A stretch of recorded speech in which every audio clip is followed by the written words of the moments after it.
Alors, j'allais dire, pour faire plaisir au président, on a choisi 2 observations de chirurgie orthopédique et traumatologie. Alors, on va introduire le professeur Alain Durandeau de Bordeaux. On le remercie de sa présence et il va nous présenter une complication, alors exceptionnelle entre guillemets pour le moment, concernant la chirurgie de la hanche et les prothèses avec une complication cotyloïdienne. Vous allez découvrir la suite. Donc, Monsieur le Président, Monsieur le Secrétaire Général, Messieurs les modérateurs, donc merci de cet appel de communication. Alors, il s'agit le cas d'une femme de 71 ans qui, comme vous le voyez, n'avait pas d'obésité morbide, puisque 55 kg pour 1m64. Et elle s'est fait poser en fait 2 prothèses totales de hanche. Et dans les suites de ces prothèses totales de hanche, qui, je dirais à l'heure actuelle, depuis quand même une vingtaine d'années, on a entre 95 et 98% de bons résultats, eh bien cette personne n'a pas eu un bon résultat. Parce qu'elle a toujours eu des douleurs, tant au niveau du côté gauche que du côté droit. Il faut noter que ces prothèses avaient été mises par voie mini-invasive, ce qui est à la mode, entre guillemets, mais que finalement, le cotyle était implanté de façon un peu anormale, si on peut dire, même si ça permet à la prothèse de fonctionner. Voilà. Alors finalement, elle avait une bursite, elle a eu un TDM qui n'avait pas montré de faux anévrisme au niveau de sa prothèse gauche. Elle est revue donc en juillet 2014, puis août 2015, puis en septembre. Elle a eu 3 infiltrations pour ce conflit entre le psoas, qui est souvent invoqué entre guillemets, et finalement, ça n'avait pas marché, donc elle a consenti à être opérée. Et ce d'autant plus qu'elle avait eu une intervention du même type en 2014 pour un conflit acétabulaire de l'autre côté. Voilà, avec là une antéversion de 40 degrés, mais je n'ai pas, comme c'était des pièces d'expertise, je n'ai pas les documents, je dirais. Voilà. Il est à noter qu'elle avait un cancer du sein droit, une colectomie droite, une hypothyroïdie, enfin des anomalies de la repolarisation. Elle avait des douleurs, une impotence fonctionnelle. Et donc, l'indication de reprise chirurgicale avait été parfaitement justifiée en raison de la douleur. Ce n'était pas une décision immédiate, puisqu'il y avait eu des infiltrations. Voilà. Alors, on voit que du côté droit, la prothèse avait été réimplantée, et du côté gauche, eh bien, même si on n'a pas de scanner, on voit très bien que finalement l'arrière-fond n'est pas beaucoup creusé et qu'on a l'impression que la prothèse est plutôt extériorisée un petit peu par rapport au cotyle anatomique. Voilà. Alors, il y a eu un scanner là. Ce sont les seules images que j'ai là. Donc voilà. Et je rappelle les parties, je dirais, molles au contact des choses. Donc, elle a été installée sur table orthopédique par voie antérieure mini-invasive. Ce qui est intéressant, c'est que pour la première reprise de l'autre côté, elle avait été opérée par une voie postéro-externe. Il n'y avait pas eu de problème. Alors, le chirurgien a trouvé une cupule saillante en avant. Il y a eu quelques problèmes de suintement hémorragique en péropératoire qui ont entraîné une hypotension avec un saignement à la partie postérieure du cotyle qui cède au tamponnement avant l'ablation de la cupule. Il faut noter qu'il n'y avait pas eu de culot sanguin prélevé auparavant et qu'on a été venir avant parce qu'en principe elle avait un taux d'hémoglobine qui était important. Et voilà. Alors on a fait le chirurgien a fait l'ablation de la cupule. Il a utilisé un découpeur de cotyle pour l'ablation de la cupule puisque la cupule était sensiblement et non décellée entre guillemets. Il y a eu un fraisage du cotyle surtout en arrière car il n'y avait pas beaucoup de parois antérieures. Et on a mis simplement un écarteur inférieur lors du fraisage, pas d'écarteur en avant. Alors le découpeur du cotyle, c'est un instrument que j'ai un petit peu découvert parce que c'est... Voilà. Donc il y a quelque chose qui permet de centrer au niveau je dirais, de la cavité de la cupule. Et ensuite, il y a ce ciseau, là, vous voyez, qui est introduit entre la cupule et la prothèse, de façon à déceler en fait la prothèse. Alors, il y a eu un petit retard au remplissage car cette personne ne voulait pas être perfusée au niveau du côté droit en raison de son cancer du sein. Les pertes avaient été estimées par les anesthésistes entre 600 et 800. donc c'était compensé par du volumen et des choses. Il n'y a pas eu de saignement antérieur lors de la fermeture, et un hématome rétropéritonéable sur table orthopédique ne pouvait pas être visualisé par cette voie antérieure mini-invasive. En fin d'intervention, il y avait une correction progressive de la tension artérielle, une ventilation spontanée. Elle a donc été ramenée en salle post-interventionnelle, voilà, mais il n'a pas été fait de contrôle de l'amplificateur de brillance, ce qui fait qu'on ne sait pas exactement comment cette nouvelle prothèse a été implantée. Donc, voilà. L'eurodonte donne abondamment. Dès qu'elle est en salle de SSPI, et finalement l'eurodonte donne abondamment. Il y a donc 2 culots qui sont perfusés en salle de SSPI, des catécholamines qui sont instaurées. Et en fait, elle est arrivée à 14h15 et la défaillance hémodynamique arrive très vite puisqu'elle a une tension à 47,22 malgré 3 volumes, 2 culots. Une échographie faite par les anesthésistes puisqu'ils utilisent un échographe pour mettre, je dirais, pour faire des anesthésies locaux-régionales ou autres, mais on n'a pas d'image. On retrouve un important hématome rétropéritonéal. Il se trouve que les 2 chirurgiens vasculaires de la clinique étaient, je dirais, possiblement actifs rapidement, ce qui fait qu'elle a été opérée pratiquement tout de suite dans l'heure, puisque vous voyez, 14h30, 15h05. Hein, donc là, vraiment, le délai a été vraiment la fin de l'intervention à 15h45. Qu'est-ce qu'ils ont trouvé, en fait? Eh bien, en fait, ils ont trouvé, alors là, ils ont trouvé une plaie de la veine. Voilà, je repasse en arrière, donc de la veine fémorale, et iliaque, je vais dire, enfin, c'est à la jonction, là, quand on est au niveau du cotyle, on arrive là, on est à ce niveau-là, hein, donc voilà, donc en fait, il faisait 3 cm, voilà, ils ont suturé, ils ont ligaturé des veines, des choses comme ça, puis ils ont refermé, ça a été assez vite. Mais malheureusement, les suites ont été pas forcément simples, puisque l'évolution a été péjorative. Donc l'information avait été donnée avec un signature d'un consentement éclairé, comme on dit. Voilà, elle avait subi une intervention du même type. Le choix de la voie antérieure mini-invasive sur table orthopédique par le chirurgien n'est pas classique, bien que certains le font régulièrement, ceux qui en ont une bonne habitude. Mais quand on regarde dans la littérature, on se rend compte que quand même, pour ce type lors des reprises, cette voie d'abord, finalement, a plus de complications que les autres voies. L'utilisation d'un découpeur du cotyle pouvait se justifier car le cotyle n'était pas décellé, mais le passage de la lame entre l'os et la prothèse a pu entraîner des lésions malgré un bon centrage de l'instrument. Mais il y a toujours des mouvements, et comme on tape là, quand même sur une fraise, il est bien évident que, enfin pas sur une fraise, mais sur un ciseau à hausse courbe, finalement, il peut y avoir des choses qu'on ne contrôle pas. Avant l'impaction de la prothèse, il y avait un défect de la paroi antérieure qui était comblé par une greffe. L'intervention donc secondaire 15h05, pas de retard à la prise en charge par les 2 chirurgiens vasculaires. Donc pleine de la veine iliaque de 3 cm, c'est la conséquence de l'intervention. On ne peut pas dire que c'est pas... Le saignement résulte soit d'une lésion vasculaire lors de l'ablation de la cupule cotyloïdienne qui n'était pas décellée avec le découpeur de cotyle, ou lors du fraisage. Mais là, on n'a pas beaucoup de notions dans le compte-rendu opératoire, puisque la paroi antérieure était quasi inexistante. La mise sur table orthopédique avec voie antérieure mini-invasive ne permet pas une bonne exposition. Le pourcentage de complications préopératoires reste élevé dans la littérature. Aucun écarteur n'a été mis sur la corde antérieure lors du fraisage. Simplement un écarteur inférieur. La prise en charge, elle a fait ensuite une CIVD, prise en charge par les anesthésistes, c'était tout à fait adapté, conforme aux règles de l'art. Alors la commande de produits sanguins nécessite toujours un temps de préparation et de livraison, même dans les situations d'urgence, d'autant plus qu'on est dans un hôpital privé, et donc il faut au moins 2 heures, entre guillemets, pour avoir le sang à disposition. Son hémoglobine préopératoire était à 13,26, elle a quand même une perfusion, vous voyez, de 7 plasmas, 4 concentrés globulaires et 3 grammes de fibrinogène. Donc l'information avait été donnée, recherche responsabilité, le décès n'est pas la conséquence de l'évolution prévisible de la pathologie initiale, ça c'est une chose qu'on peut dire, hein, donc ça c'est sûr. Il y a eu une plaie veineuse de la veine iliaque primitive gauche de 3 cm qui a entraîné un hématome rétro- et sous-péritonéal important, responsable d'un état hémodynamique précaire. La fréquence de cette complication rare est chiffrée globalement, ce qu'on trouve dans la littérature. Je vous ai mis à la fin dans ce que j'avais relevé, 0,4%, mais ça peut monter quelquefois plus.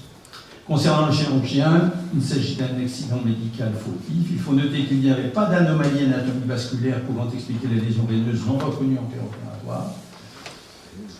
La CCI donc a rendu un avis d'indemnisation pour accident médical fautif à la charge de l'assureur ou chirurgien.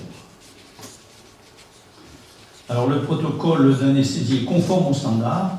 Il y avait un co-expert qui était anesthésiste réanimateur, expert de l'Étémino, qui avait été associé, je dis son nom dans la diapositive de départ. Voilà, et je vous ai mis en référence, si vous voulez, à la fin des complications des prothèses totales de hanche.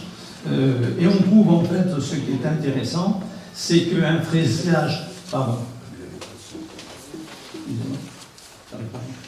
un fraisage tout médialisé.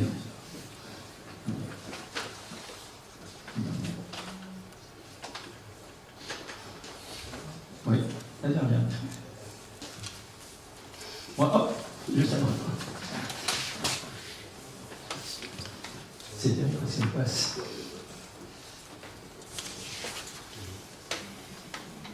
Après, encore.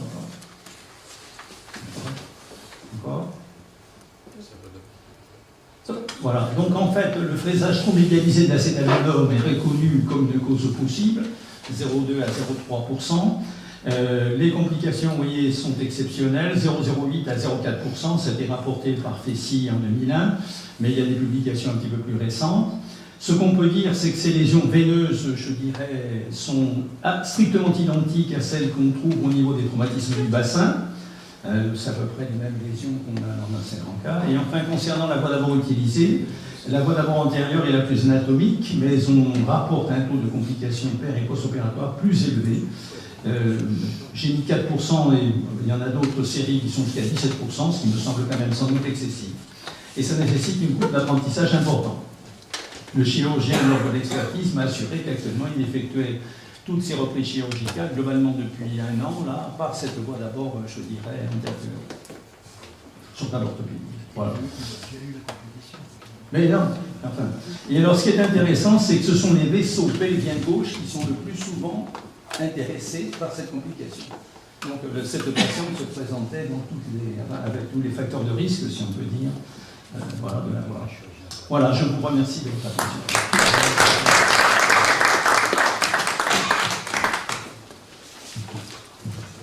Allez, les questions des orthopédistes. Oui.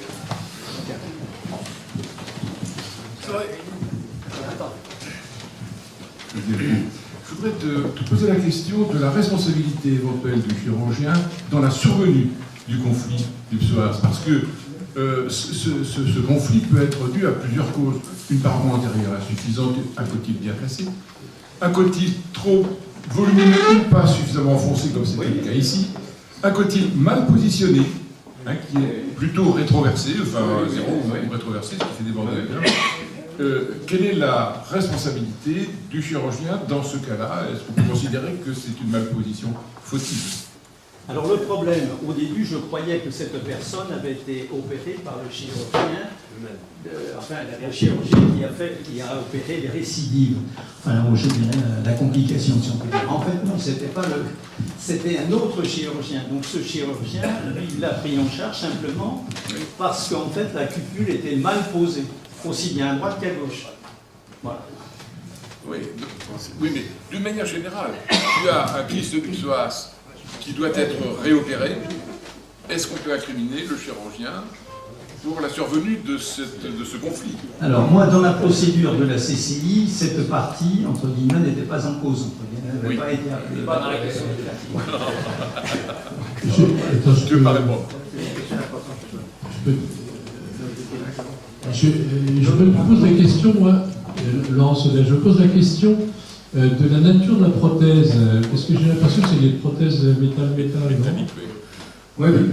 La prothèse métal-métal, elle donne des fous conflits du psoas, elle donne des douleurs antérieures de hanche, j'en ai récupéré plusieurs. Oui, mais ça n'a absolument rien à voir avec un conflit du psoas. Par contre, il y a un enclenchement articulaire très important qui peut décoller, c'est le début des pseudo-tumeurs ou des cancers. Là, il y avait simplement une bursite qui avait été authentifiée par un scanner, qui avait d'ailleurs été ponctionnée puisqu'elle avait été infiltrée à 3 reprises. Hein, donc, voilà. Et oui, mais d'accord, mais tu as donc un décollement, donc les vaisseaux sont très près. Enfin, tout ça, ça peut aussi être une cause. Tu n'as pas dit, mais c'est dommage parce que pour moi, c'est quelque chose d'extrêmement important dans le contexte de dossier. Bon, puis on peut mettre en cause aussi l'indication du changement du cotyle. Ce n'est pas une nécessité absolue de changer le cotyle, même si on a l'impression qu'il déborde un peu à l'avant. Parce qu'un cotyle qui déborde en avant, s'il est en polyéthylène, il n'y a pas de lésion du psoas. S'il est métallique, il y a un conflit plus important. D'autre part, il y a d'autres techniques, hein, il y a la section du psoas, etc. Donc, est-ce que vraiment c'était justifié à celui que c'est pas ce patient? Une prothèse stable, était-il justifié d'aller changer son cotyle qui n'était pas décelé avec toutes les difficultés que l'on connaît? Alors, juste pour argumenter, cette personne avait aussi un facteur, c'est qu'elle était, je dirais, maigre, si on peut dire, elle pesait 55 kilos.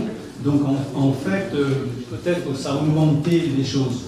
Mais l'indication, je dirais, n'avait pas été portée d'emblée, je vous l'ai dit au fur et à mesure, hein, puisqu'elle a eu 3 infiltrations, et que ce n'est que finalement, parce qu'elle souffrait et qu'elle avait une impotence fonctionnelle avec une boiterie, que finalement, elle avait été opérée, enfin, qu'elle avait accepté l'intervention.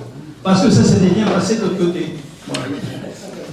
Non, mais on pouvait sectionner le psoas complètement. Oui, mais dans une autre expertise récemment, j'ai eu le même problème, où on a sectionné le psoas machiné et ça n'a rien changé finalement.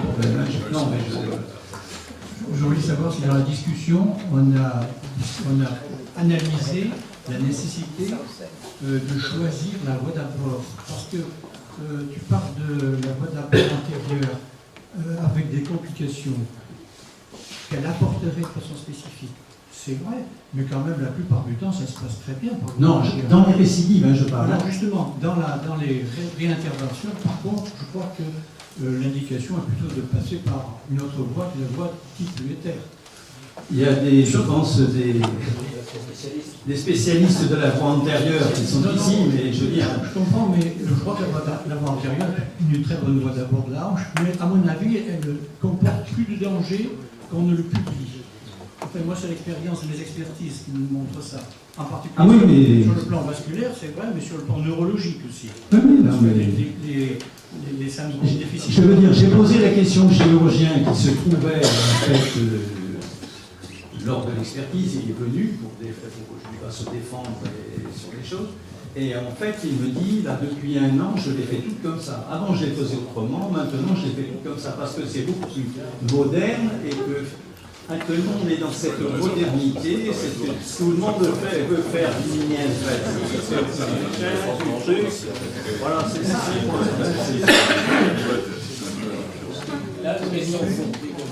Oui. A-t-on évoqué une responsabilité des anesthésistes qui ont accepté d'intervenir alors qu'ils n'avaient pas de sang à leur disposition? Parce que j'ai connu une observation semblable qui avait pour motif une cholécystectomie et l'anesthésiste a été condamné avec le chirurgien parce qu'il n'avait pas insisté pour accorder du sang à la disposition du bloc opératoire. À l'heure actuelle, l'attitude a changé là, au cours des dernières années. Il y a 20 ans de ça, on aurait obligatoirement, je dirais, ou prélevé du sang, ou prévenir du sang. À l'heure actuelle, elle avait 13,6 grammes d'hémoglobine. Et on sait qu'on va éviter, si possible, de faire des transfusions. Et comme elle était maigre, les gens pensaient... Donc la responsabilité des anesthésistes, les deux étaient là présents, le réanimateur était là également, et qu'il l'avait pris en charge ensuite en secteur post-interventionnel. Il n'a pas été jugé que leur attitude a été néfaste, parce qu'en fait, il y a eu un saignement péropératoire non élucidé, mais le fait de ne pas faire venir du sang, je l'ai évoqué finalement, parce que la famille avait aussi insisté un peu sur ce point de vue. On ne peut pas considérer à l'heure actuelle que c'est une faute, parce que ça fait partie des pratiques, entre guillemets, en 2015. Je voudrais revenir pas du tout sur les questions d'orthopédie, parce qu'il y a beaucoup d'experts ici auprès des tribunaux. Je voudrais revenir sur une réflexion qui m'a beaucoup plu, c'est-à-dire dans les services, on est spécialisé dans la perte de malades de plus en plus difficile. Donc il y a eu une intervention qui a manifestement été mal faite la première fois. Oui. Donc ça c'est un premier... Oui, donc on n'en parle pas du tout dans l'expertise. Si. Non mais je demande donc, si vous voulez, ma question est suivante. On sait maintenant que cette femme est morte d'une plaie ouverte de l'artère de la veine iliaque au fémoral. Ma question, elle est, pourquoi est-ce que le premier chirurgien, pourquoi est-ce que le deuxième chirurgien, et pourquoi est-ce qu'effectivement, je partage cette idée, les anesthésistes réanimateurs? Parce que cette femme aurait été peut-être bien remplie, vasculaire, bien toute l'hormone, ça peut-être pas morte. Donc à ce moment-là, il n'y a pas eu d'expertise. Donc je me tourne vers les experts et je leur pose la question suivante. Parmi les 3 personnes possiblement incriminées, il y a le premier chirurgien qui avait mal fait son intervention, parce qu'il s'était parlé. Donc, je ne sais pas, je pose la question, est-ce que ça peut arriver quand on opère des malades pour des deuxièmes mains ou des troisièmes mains qu'on incrimine le premier chirurgien? J'ai jamais entendu ça. Mais, je dirais que c'est rare, mais ça aurait pu être... Comment vous gérez ça au quotidien? Comment vous gérez tout ce qui est expert? Voilà ma question. Parce que je trouve que c'est un vrai problème. Et notamment le conflit entre les chirurgiens et les anesthésistes qu'il y a en ce moment, c'est un vrai débat. Puisqu'entre un malade qui cède, il y a bien évidemment en général le geste du chirurgien, mais il y a également le remplissage. Et c'est pas si facile que ça. Non, mais tous les anesthésistes étaient présents. Il y avait ça d'être présent. Je vais répondre là-dessus. La première, c'est que il faut répondre uniquement aux questions. Dans cette expertise-là, il n'y avait pas la question sur l'éventuelle malfaçon de la première opération, puisqu'en plus, ce n'était pas le même chirurgien. Donc ça, c'est réglé. La deuxième, c'est la pratique actuelle dans les hôpitaux. Qu'est-ce qui se passe? C'est que quand certains chirurgiens veulent transférer pour une complication, il y a un certain nombre de services qui n'acceptent pas, parce qu'ils disent « je vais avoir un ennui et je vais être mis dans le même sac que le premier ». Et ça pose une question pratique de prise en charge des complications chirurgicales. Merci M. Durando pour cette très belle présentation. Conflit du psoas peut-être, mais je voudrais me retourner vers Laurent Sedel. Je partage tout à fait son analyse. Dans le cas particulier, c'est effectivement une prothèse métal-métal et là aussi il y avait une évolution caractéristique de ce type de couple de frottement qui faisait qu'effectivement il y avait là peut-être le début de l'étiologie des douleurs qui n'était pas forcément le psoas. Le deuxième point, en ce qui concerne effectivement les reprises et les voies d'abord dites antérieures, et c'est M. Casanova qui citait effectivement la publicité qui avait été faite autour de ces voies d'abord. Je me retourne vers vous, M. Durando, il y a eu une affaire célèbre où un jeune confrère chirurgien orthopédiste a fait passer un article dans le Sud-Ouest en disant je ne dis pas ça pour vous énerver, hein, bien évidemment. Ça m'a énervé. Ça vous a énervé. J'avais encore l'activité, ça m'a énervé. Voilà, oui, bon, alors je ne sais pas. Non, mais, vous voyez, qu'est-ce qu'il disait cet article? Qu'en gros, il n'y avait que la voie antérieure et que si on voulait rentrer le matin et sortir le soir, tous les autres qui passent par derrière comme moi, c'était que des vieux machins, etc. Enfin, des mauvais. Des mauvais, je suis mauvais aussi. Mais enfin, dans le cas particulier de votre présentation, je partage l'analyse de Laurent. Je pense que l'étiologie princeps, effectivement, c'est ce couple métal-métal. En tous les cas, c'était très intéressant, c'est une belle discussion. Merci. Oui, non, je voulais simplement avoir l'opinion du président de l'Académie sur la voie de Vetter, qu'on appelle souvent la voie de Judet, et qui est utilisée effectivement avec la table orthopédique de Judet. Mon opinion, elle est simple. J'ai toujours utilisé cette voie qu'on a mis au point dans la maison Judet, qui a évolué progressivement vers une voie de plus en plus réduite. Même les reprises, surtout les reprises isolées de cotyle, les reprises de fémur, ça peut être un peu plus compliqué. Et quand il s'agit du cotyle, on s'expose très bien pour changer un cotyle avec la voie antérieure. J'en ai jamais utilisé d'autres, bien que quand j'étais chez M. Verdevilliers, j'ai fait des voies externes avec l'orthotérotomie, donc c'était tout à fait l'opposé, donc je la connais bien. Mais vraiment, on y arrive. Bon, la malchance d'une plaie vasculaire, c'est quelque chose qui peut arriver à tout chirurgien orthopédiste ou une plaie nerveuse. On sait bien que c'est un des risques. Il y a autour de la hanche des nerfs et des vaisseaux, on peut avoir un geste maladroit, mais vraiment, quand on maîtrise bien cette technique antérieure, on n'a pas de complications vraiment importantes et on accepte très facilement une reprise de cotyle, en tout cas. Voilà, pour moi c'est simple, je n'ai jamais utilisé autre chose. Donc.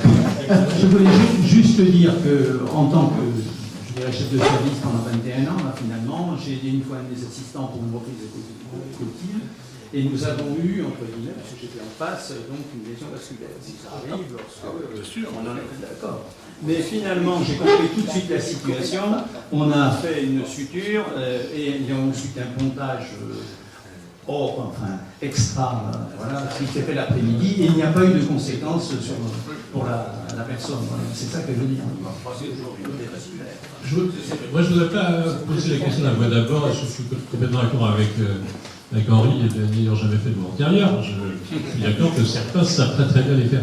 Mais je poserais la question plutôt du centre de référence pour les reprises. C'est-à-dire que ça pose la question de, lorsqu'il y a une reprise qui peut être un peu complexe, comme maintenant il y a des tumeurs, il y a des infections, est-ce qu'on ne pourrait pas poser la question des reprises un peu complexes de prothèses de hanche, de genoux, est-ce que ça ne devrait pas être dans des centres de référence? Donc c'est le problème du référencement des centres. C'est quand même un nombre qui n'est pas négligeable, parce qu'en fait, quand on regarde le rapport de la HAS de 2014, il y a quand même un pourcentage quand même important de reprises de cotiles, donc je ne suis pas sûr qu'un ou deux centres arrivaient à faire tout ça, parce que c'est quand même au moins 2 à 3 000.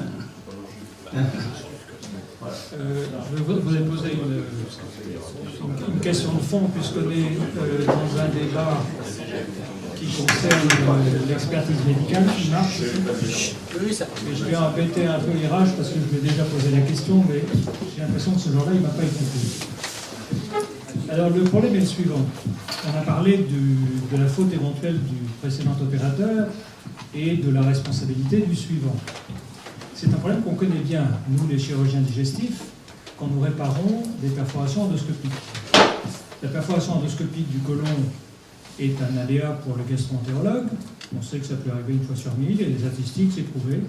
Et lorsque le chirurgien digestif intervient, s'il est amené à faire une colostomie, s'il n'est pas content, c'est lui qui va répondre de ce qu'il a fait. Premier épisode. Deuxième épisode.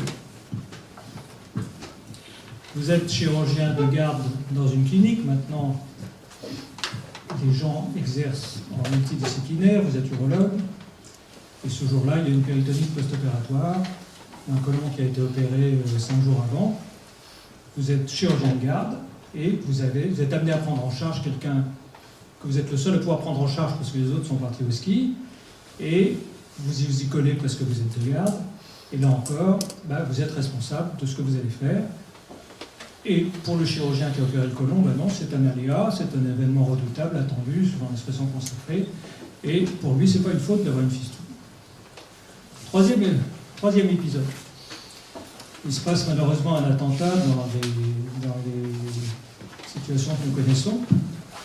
On n'est pas à Paris, l'hospitalisation publique est débordée, on envoie les patients en privé, et là encore, en responsabilité civile personnelle, les chirurgiens privés qui se sont portés immédiatement en secours des blessés se mettent à prendre en charge des gens donc ils ne sont pas responsables du fait générateur, mais ils vont être responsables de ce qu'ils vont pouvoir faire avec les moyens qu'ils ont.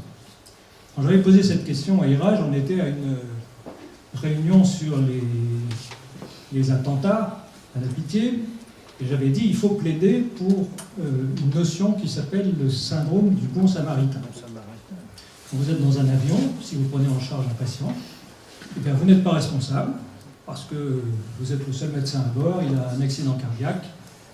Notre ami Herbier, membre de notre confrérie, je crois, a été une fois dans un avion en revenant d'un congrès américain, a fait poser un 747 en Islande dans une tempête de neige parce qu'un passager de première classe avait eu mal à l'épaule, il avait diagnostiqué un infarctus, et lorsque le type a été hospitalisé, on s'est aperçu que d'une part il avait trop bu et d'autre part il avait une fracture de la clavicule.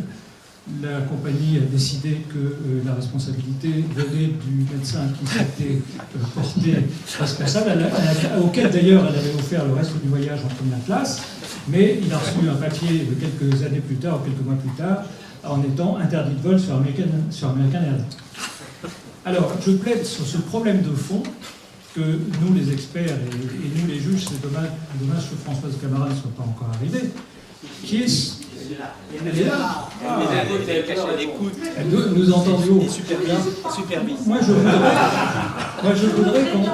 je voudrais qu'on arrive à faire avancer cette discussion sur l'opérateur qui, quelles que soient les circonstances, est amené à gérer les insuffisances ou un aléa de notre opérateur et qui prend une responsabilité entière. Là, il pourrait avoir une responsabilité atténuée. C'est l'état antérieur. Oui, j'ai juste probablement l'esprit d'escalier, mais là j'ai bien entendu que la commission d'indemnisation avait dit que la faute était de la part du chirurgien. Pour les deux premières observations, je n'ai pas entendu quelle a été la sanction. Et ça, c'est intéressant. Et ce que je voulais dire aussi, c'est que est-ce qu'on a utilisé les capacités du médiateur? Parce que parfois, le médiateur lui-même, quand il y a un décès, peut modifier le fait que la plainte puisse être évitée. Là, ce n'était pas une véritable plainte, hein, c'est simplement un recours en CCI, en commission de conciliation et d'indemnisation, pour essayer de voir, et les assureurs, finalement, je pense, ils sont présents à la CCI, donc ont accepté, puisqu'en fait, ça a été jugé comme ça. D'habitude, je n'ai pas les résultats des expertises que je fais, parce que finalement, là, spécialement parce que je savais, donc j'ai demandé au président Littmann, il m'a donné la conclusion de la CCI. Très bien. Écoutez, M. Durando, merci beaucoup de votre observation.